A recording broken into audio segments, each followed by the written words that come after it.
The summer before I started Penn, I received a packet in the mail all about a great organization on campus, kind of telling me some of the events they host and all about the community that they foster. And I knew from the get-go that it was something I'd really want to get involved with. Hi, my name is Lauren Fleischer, and I'm the president of Wharton Women.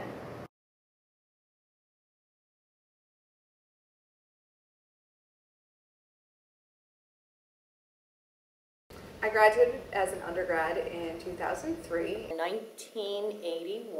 1980. 1979. Class of 79. 1990. 1985. I graduated in 2002. 1998. 81 to 81. Susan Wachter, and I started decades ago. My first experience as a student at Wharton was I had a friend, a girl, in the dorm. We were all in the old Sergeant Hall. His name was Kathy. And in those days, they would have, all of the freshmen went to a big meeting, and all the schools did it. And they would put everybody down, and they'd give you a lecture. And a part of it was look to your right and your left, you know, and half the people won't be here next year. I don't know if they do that now. So Kathy and I went in, and for the very first time, it dawned on us what we had done. There was it looked like, it was the old Deaker call, there was a sea of men. And I mean a sea. It was like there wasn't another female person anywhere. And so we looked for a seat. We sort of walked over and we sat down next to two boys. They looked over at us and got up and moved. Out until later that was the first year that women were accepted. There weren't many women on the faculty, and there weren't many women in the classroom. That was kind of shocking. That was when it began to dawn on us what we had actually done. I think to a large extent we were ignored by the male students. I would have classes that had very, very few women in them, and I would say, you know, where are all the women? I was talking with some girls, and they said they're women, and they said that when they went to their freshman lecture, that the Dean of Women said to them, we here are committed to education for women. We know that you will never be able to do anything with your educations, but we certainly hope it will make you better mothers. The reason why they didn't go to business school is you couldn't get a job. I know the internship positions were not fair. I could get an administrative position, and it was hard to get anyone to consider me for anything else. And then I discovered through my sorority sisters who were graduating seniors that companies would not interview you because they would not hire a woman. I was in my senior year, and it was getting kind of late, and I had been procrastinating, but I thought it was finally time to decide to figure out what to do. I'll run over to the job placement office.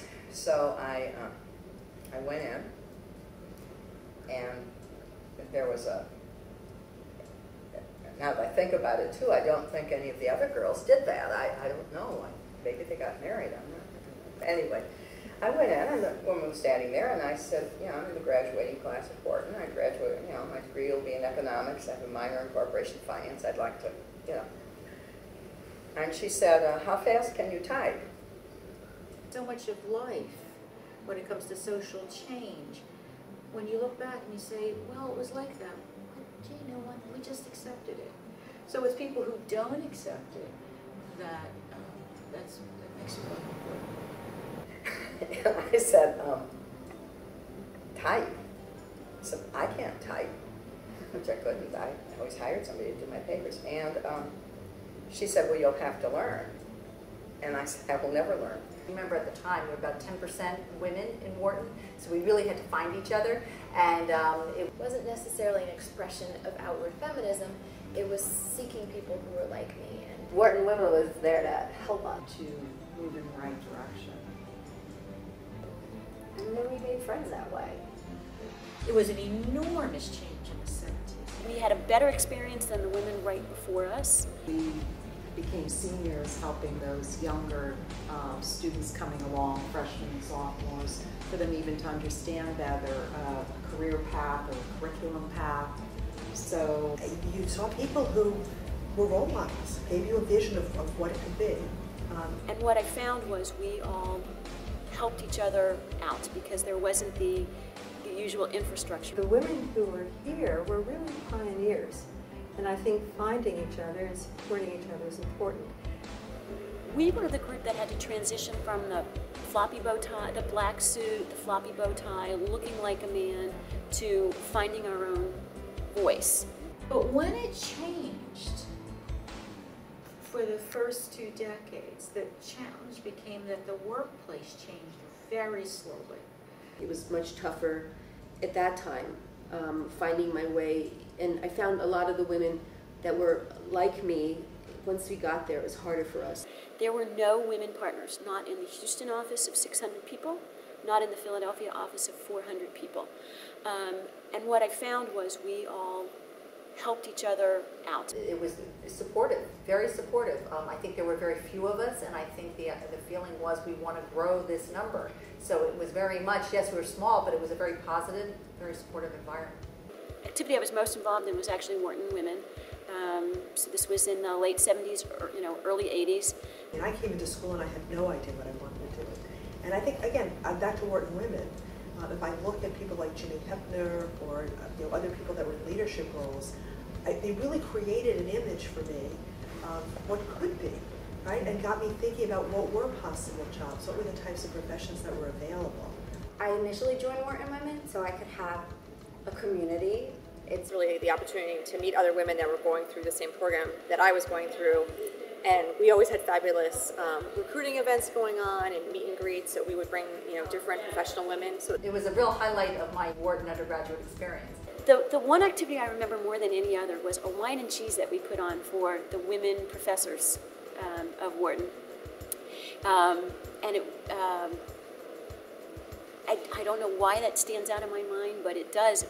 We had no idea if anyone was going to come. It was really well attended. It was the first event like that I can recall. And I got to hear about, different women doing different things. And again, the access that they gave us, to me, was just tremendous. And I still think back about that. Knowing that there were other women in there with me.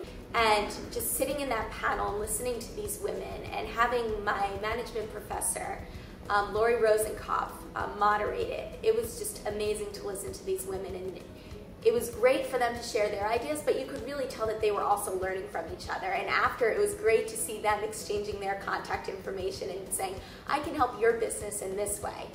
And it was amazing to bring all that together and really see it come to fruition after months of planning. Reaching out to the women, organizing, starting, it was sort of saying, here we are. I think when you're in college, certain things are going through your head about what you want to do, and to a certain level there's an equal playing field, but as you get older, a big thing was always on our mind was, can you have it all? How are we going to balance it? Because most of our moms did not have careers, so we weren't really sure what it was going to be like. And I think that there is still, not discrimination, but I think there's still a lot of women that have a hard, aren't being given opportunities to prove themselves as much. So, and it's whether it be because of their lack of confidence or, senior management not understanding that, they have the ability. I don't think that there was any necessarily stigma against women at Wharton at that time. It was nice to meet other females who shared the same interests as you and the same long-term goals as you. And The inspiring things for me at Wharton was when Kathleen McDonald came back to school. At the time, she was the head of Exxon Human Resources Worldwide. And she got up and introduced herself as a single mother by choice, which blew all of us away. even by the mid-90s when I came back for graduate school, I felt like women were even more dominant than they had, I felt. We're just getting started. I think women in their leadership role, in their creative leadership role, are just beginning to go out there with a network, because men do it and women just don't do it well enough. And that would be my message to young women, is take that and use the network and help each other, as opposed to competing with each other. I want alumni to feel like they're still a part of the Wharton Women community. Now that I'm in a position to give back to younger women, I'm very active in a group called the Alliance of Women Entrepreneurs. And a lot of Wharton women are in that group.